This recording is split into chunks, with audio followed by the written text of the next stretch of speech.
എല്ലാവർക്കും വേഗം വരുന്നവനായ കർത്താവായ യേശുക്രിസ്തുവിൻ്റെ നാമത്തിൽ ബൈബിളിലൂടെ ഒരു യാത്ര എന്ന 3-ാമത്തെ എപ്പിസോഡിലേക്ക് ഏവർക്കും ഹൃദയപൂർവ്വം സ്വാഗതം. കഴിഞ്ഞ എപ്പിസോഡിൽ നാം ഉൽപ്പത്തി പുസ്തകം എന്താണെന്ന് നാം പരിചയപ്പെട്ടു. ഇന്ന് ഉൽപ്പത്തി പുസ്തകത്തിലെ അധ്യായങ്ങളിലൂടെ ഒരു യാത്ര ചെയ്യാം. ഇന്ന് ബൈബിളിലെ ആദ്യ പുസ്തകമായ ഉൽപ്പത്തിയുടെ 1-ാം അധ്യായത്തിലേക്ക് നമുക്ക് പോകാം. ഈ പ്രപഞ്ചം യാദൃച്ഛികമായി ഉണ്ടായതാണോ അതോ സൃഷ്ടാവിൻ്റെ കരവിരുതാണോ? ബൈബിളിലെ ആദ്യ വചനത്തിൽ അത് വ്യക്തമായി പറയുന്നു. ഉൽപ്പത്തി 1:1 ആദിയിൽ ദൈവം ആകാശവും ഭൂമിയും സൃഷ്ടിച്ചു. ബൈബിളിൽ ദൈവത്തെ പ്രഖ്യാപിച്ചുകൊണ്ടാണ് ആരംഭിക്കുന്നത്.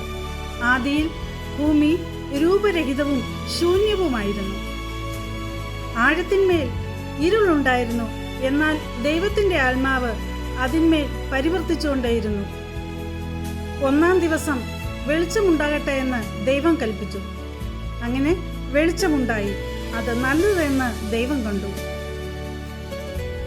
ദൈവം ഇരുളിനെയും വെളിച്ചത്തെയും രണ്ടായി തിരിച്ചു. ഇരുളിന് രാത്രിയെന്നും വെളിച്ചത്തിന് പകലെന്നും ദൈവം പേരിട്ടു. അങ്ങനെ സന്ധ്യയായി ഉഷസ്സുമായി 1-ാം ദിവസം. 2-ാം ദിവസം ദൈവം ആകാശവിതാനം സൃഷ്ടിച്ചു. വിതാനത്തിന് കീഴെയുള്ള വെള്ളവും വിതാനത്തിന് മുകളിലുള്ള വെള്ളവും തമ്മിൽ ദൈവം വേർതിരിച്ചു. ആ വിതാനത്തിന് ദൈവം ആകാശമെന്ന് പേരിട്ടു. 3-ാം ദിവസം ദൈവം കരയും സമുദ്രവും തമ്മിൽ വേർതിരിച്ചു. ആകാശത്തിന് കീഴെയുള്ള വെള്ളം ഒരു സ്ഥലത്ത് കൂടട്ടെ എന്നും ഉണങ്ങിയ നിലം കാണട്ടെ എന്നും കൽപ്പിച്ചു. അങ്ങനെ ഉണങ്ങിയ നിലത്തിന് ഭൂമി എന്നും വെള്ളക്കൂട്ടത്തിന് ദൈവം സമുദ്രമെന്നും പേരിട്ടു. അതും നല്ലതെന്ന് ദൈവം കണ്ടു. ഭൂമിയിൽ നിന്ന് പുല്ലും വിത്തുള്ള സസ്യങ്ങളും അതത് തരം വിത്തുള്ള ഫലം കായ്ക്കുന്ന വൃക്ഷങ്ങളും ഉണ്ടാകട്ടെ എന്ന് ദൈവം കൽപ്പിച്ചു. അങ്ങനെ സസ്യങ്ങളും ഫലം കായ്ക്കുന്ന വൃക്ഷങ്ങളും മുളച്ചു വന്നു. 4-ാം ദിവസം സൂര്യനെയും ചന്ദ്രനെയും നക്ഷത്രങ്ങളെയും സമയങ്ങളെയും കാലങ്ങളെയും അടയാളമാക്കാനായി ദൈവം സൃഷ്ടിച്ചു. ഭൂമിയെ പ്രകാശിപ്പാൻ അവ ആകാശവിതാനങ്ങളിൽ വെളിച്ചങ്ങളായിരിക്കട്ടെ എന്ന് ദൈവം കൽപ്പിച്ചു. അങ്ങനെ തന്നെ സംഭവിച്ചു. പകൽ വാഴേണ്ടതിന് വലിപ്പമേറിയ വെളിച്ചവും രാത്രി വാഴേണ്ടതിന് വലിപ്പം കുറഞ്ഞ വെളിച്ചവും ദൈവം ഉണ്ടാക്കി. ഭൂമിയെ പ്രകാശിപ്പിപ്പാനും പകലും രാത്രിയും വാഴുന്നതിനു വേണ്ടിയും ദൈവം അവയെ ആകാശവിതാനങ്ങളിൽ നിർത്തി. ഇതും നല്ലതെന്ന് ദൈവം കണ്ടു.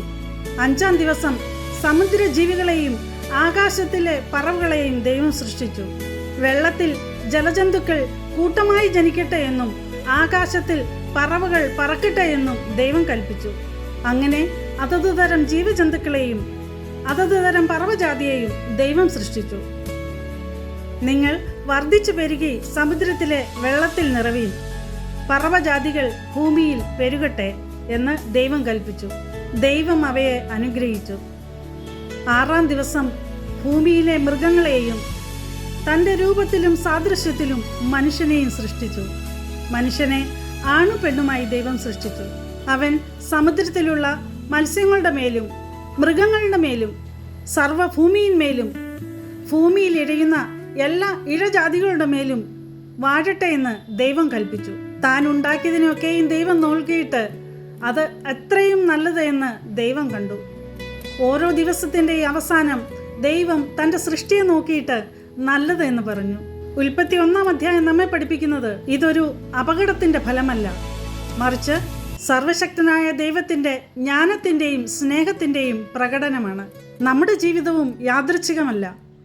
നമ്മെ സൃഷ്ടിച്ച ദൈവത്തിന് നമ്മുടെ ഓരോരുത്തരുടെയും ജീവിതത്തിന് ഒരു ഉദ്ദേശമുണ്ട്. അതുകൊണ്ട് നമ്മുടെ യഥാർത്ഥ മൂല്യവും വ്യക്തിത്വവും നാം കാണുന്നത് നാം നമ്മുടെ സൃഷ്ടാവിനെ അറിയുന്നത് കൊണ്ടാണ്.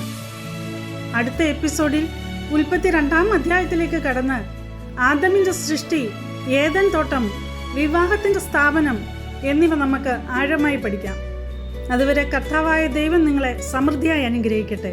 ഇതുവരെ എന്നെ കേട്ടുകൊണ്ടിരുന്ന നിങ്ങൾക്കെല്ലാവർക്കും എൻ്റെ സ്നേഹം നിറഞ്ഞ നന്ദി. നമുക്ക് അടുത്ത എപ്പിസോഡിൽ വീണ്ടും കാണാം.